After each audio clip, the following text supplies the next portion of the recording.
although the eager seller has found a willing buyer, but not everything is aligned. Because what I think is that a merger is just one of the means to an end. So we need to understand what end is the Korean trying to achieve over here. And what I believe is that they are trying to restore their national competitiveness in shipbuilding and offshore construction, as well as the profitability of their yards. They have all rights to do it. It's their responsibility to do it for national interest, for the future of their economy.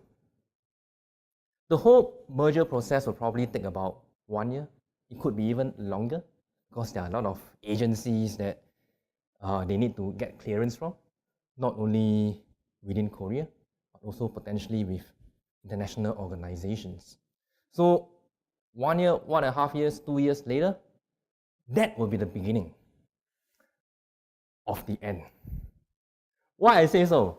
Because once the deal is being approved, it is time for Hyundai especially to make a lot of real and tough decisions regarding DSME in order to meet that end that they are trying to meet, to restore competitiveness, to restore profitability.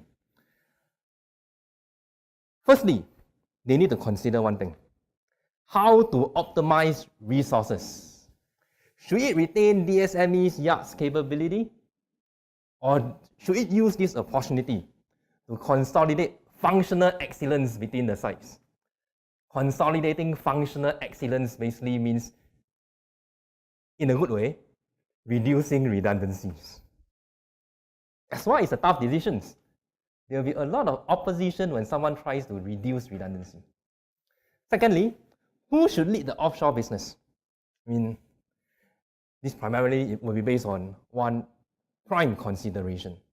Who is better in offshore? Is it DSME or is it HHI? If you ask different people, they have their own opinion. I have some clients who prefer HHI. I have some clients who prefer DSME for their own reasons. It's not up to us to make the call on, who is better. Is it Hyundai or DSME? We probably have our own views. And if the audience would like to hear some of those views, feel free to contact any one of us.